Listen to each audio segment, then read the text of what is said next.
आज हम richest man in Babylon book से देखने वाले हैं कि बेबीलोन अपने वक्त का सबसे अमीर शहर कैसे बना, वहाँ के लोगों के अमीर होने का सीक्रेट क्या था, कैसे वो चीजें जानकर हम अपनी लाइफ में अप्लाई कर सकते हैं और ज्यादा पैसा बना सकते हैं। दोस्तों, अगर आप अपने आप पे कोई भी एहसान करना चाहते हैं तो आज इस वीडियो को पूरा जरूर देखिएगा, क्योंकि इस वीडियो में आपको बहुत काम की चीजें मिलने वाली हैं। तो चलिए शुरू करते हैं। बानसीर बेबीलोन का एक चैरियट मेकर था। एक दिन बानसीर बहुत ही उदास होकर अपनी शॉप में बैठा हुआ था। तभी उसके दोस्त कोबी ने आकर उसे कहा, बानसीर तुम ऐसे आराम से बैठे हुए हो, लगता है आज तुम्हारे पास बहुत पैसे हैं इसलिए काम नहीं कर रहे, क्यों ना तुम मुझे 2 कॉइन्स उधार दे दो ताकि मैं आज रात का खाना ले सकूं। बानसीर शौक होकर बोला, 2 कॉइन्स अगर मेरे पास होते तो मैं अपने घर खाना ना ले जाता। तो कोबी चिढ़कर बोला, अगर तुम्हारे पास पैसे नहीं हैं तो तुम काम क्यों नहीं कर रहे, ऐसे बैठे रहने से थोड़े ही पैसे आएंगे। बानसीर ने उससे कहा, मैं एक ख्वाब देख रहा था जिसमें मैं बहुत ही अमीर था, मेरे पास गोल्ड से भरा हुआ पर्स था, मैं अपने गोल्ड के चैरियट में चढ़कर घूम रहा था और मेरी बीवी और मेरा चेहरा खुशी से रोशन था। लेकिन जब मैं जागा तो मुझे याद आया मेरा पर्स तो खाली है। क्यों कोबी, हमारी इतनी मेहनत करने के बाद भी हम अमीर होने के बस सिर्फ ख्वाब ही देख सकते हैं। कोबी बोला, हाँ यार, कह तो सही रहे हो दोस्त, मेरा हाल भी कुछ ऐसा ही है कि पैसा कब आता है और कब चला जाता है पता ही नहीं लगता। क्यों ना हम अपने बचपन के दोस्त अरकत से जाकर पूछें कि वो इतना अमीर कैसे बना। लोग कहते हैं वो बेबीलोन का सबसे अमीर आदमी बन चुका है। बानसीर और कोबी अपने कुछ दोस्तों को लेकर अरकत के पास जाते हैं। अरकत, हम सेम स्कूल में पढ़े हैं, सेम गलियों में खेले हैं, फिर किस्मत की देवी सिर्फ तुम पे ही क्यों मेहरबान हुई, फिर क्यों सिर्फ तुम ही इतने अमीर हो और हम सब अब भी इतने गरीब और धक्के खा रहे हैं, क्या तुम हमें भी अमीर होना सिखा सकते हो। अरकत उन्हें कहता है कि मैं बचपन से ही देख रहा था कि असल जिंदगी तो पैसे वालों की है, वो जो चाहे खा सकते हैं, वो जो चाहे पी सकते हैं, वो जहाँ चाहे जा सकते हैं और उनके पास इतना पावर भी होता है। मैंने सोचा मुझे भी इस जिंदगी का हिस्सा चाहिए।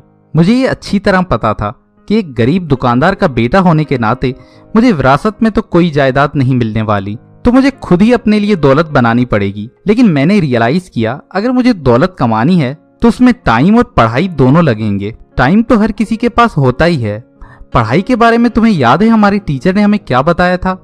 पढ़ाई 2 तरह की होती है। पहली आपको वो बताती है जो आप सीखते हो और आपको पता है, और दूसरी पढ़ाई आपको ये सिखाती है कि आप कैसे रिसर्च करके वो जान सकते हैं जो आपको पता ही नहीं है। तो मैं ये पता करने की रिसर्च में निकल पड़ा कि लोग कैसे दौलत बनाते हैं, और मैंने खुद से ये वादा किया कि मुझे जैसे ही वो पता लगेगा मैं उस दिन से उसे करना शुरू कर दूंगा। अरकत ने सबको बताया कि पहले उसे जॉब करनी पड़ी स्क्राइबर की, जहां वो मिट्टी के टेबलेट्स बनाता था। वहां वो बहुत मेहनत करने लगा, लेकिन पैसे आते ही सारे कपड़े, खाने पीने और रहने में लग जाते थे। फिर एक दिन अरकत के पास एक बहुत ही अमीर शख्स अलगमिश आया। अगर तुम मेरा काम 2 दिन में कर दोगे तो तुम्हें 2 कॉपर दूंगा। अरकत ने 2 दिन जमकर मेहनत की, लेकिन काम इतना ज्यादा था कि पूरा न हो सका। अलगमिश जब 2 दिन बाद वापस आया तो वो ये देखकर बहुत गुस्सा हुआ। अरकत ने अलगमिश से कहा, मैं तुम्हारा काम पूरी रात जागकर भी कर दूंगा, लेकिन अगर तुम मुझसे ये वादा करो कि तुम मुझे अपनी तरह अमीर बनना सिखाओगे। अलगमिश ने ये बात मान ली। अगले दिन जब अलगमिश वापस आया तो उसका काम पूरा हो चुका था। तो अरकत ने उसे कहा, अब तुम अपना वादा पूरा करो और मुझे बताओ मैं तुम्हारी तरह अमीर कैसे बन सकता हूँ। अलगमिश ने कहा, मैं तब अमीर बना जब मैंने ये सीखा कि मेरी कमाई के थोड़े हिस्से पे मेरा हक है और वो मुझे अपने लिए रखना चाहिए। अरकत हैरान होकर बोला, हमारी तो पूरी कमाई पे अपना ही हक होता है। अलगमिश हंसकर बोला, क्या तुम अपनी कमाई से खाना लेने के लिए, कपड़े पहनने के लिए और घर के लिए पैसे नहीं देते क्या? इतनी मेहनत करने के बाद तुम चीजें लेने के लिए दूसरों को पैसा दे देते हो और तुम्हारे पास कुछ भी नहीं बचता। इसमें और गुलामी में क्या फर्क है? इससे अच्छा कि तुम किसी मालिक के पास रह लो जो तुमसे काम करवाए और तुम्हें खाने के लिए खाना, पहनने के लिए कपड़े और रहने के लिए थोड़ी सी जगह दे दे।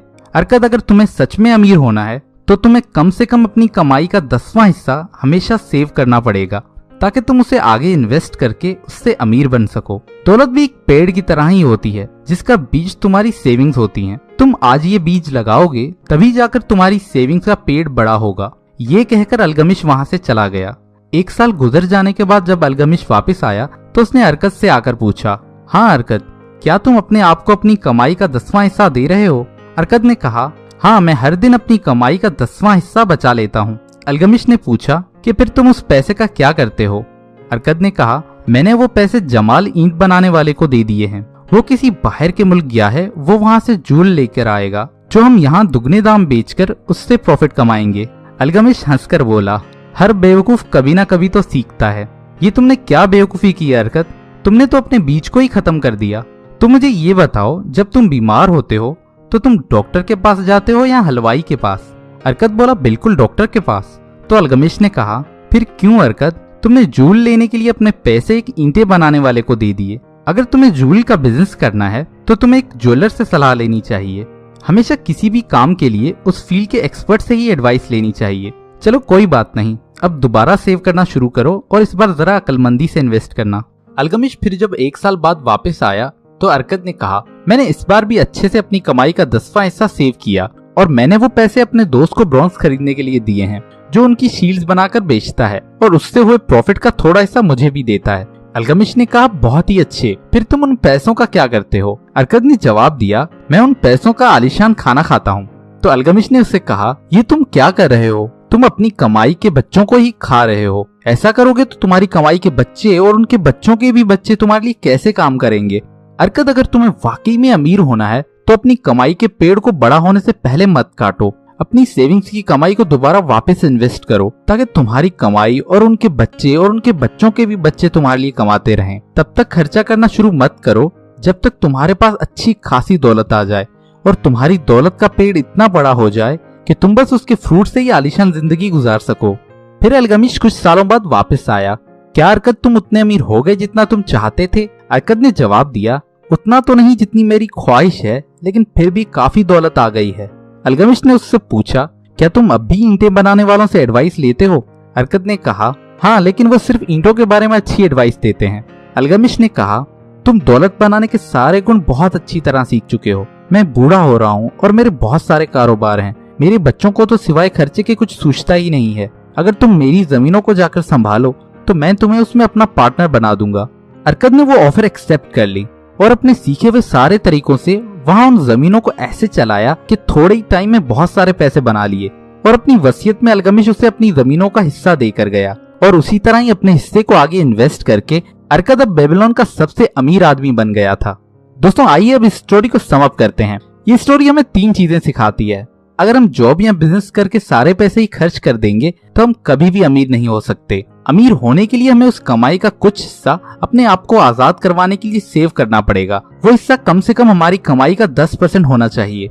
दूसरी बात ये, दुनिया में फ्री की एडवाइस बहुत मिलती है, लेकिन हमें किसी भी फील्ड में उसके एक्सपर्ट की एडवाइस ही लेनी चाहिए और अपनी मेहनत की कमाई को अच्छी जगह इन्वेस्ट करना चाहिए। और तीसरी बात, हमें अपने दौलत के पेड़ को उगने से पहले ही काट नहीं देना चाहिए, यानी हमारी सेविंग से आने वाली कमाई को हमें दोबारा इन्वेस्ट करना चाहिए ताकि वो, उनके बच्चे और उनके बच्चों के बच्चे भी हमारे लिए कमाते रहें जब तक कि हमारी दौलत इतनी बड़ी हो जाए कि हम फिर खुल के जी सकें। दोस्तों, इस तीसरे पॉइंट का असर पावर है कंपाउंडिंग। अगर आपने मेरी कंपाउंडिंग वाली वीडियो अब तक नहीं देखी तो वो वीडियो जरूर देखिएगा इस पॉइंट को पूरा समझने के लिए। अगर ये वीडियो आपको पसंद आया तो लाइक करें, कमेंट करके मुझे बताएं ये बातें आपको कैसी लगी और अगर आप यहाँ पे नए हैं तो सब्सक्राइब करके बेल के आइकन को दबाना मत भूलिएगा क्योंकि मैं लाता रहता हूँ आपके लिए ऐसी ही काम की वीडियोस।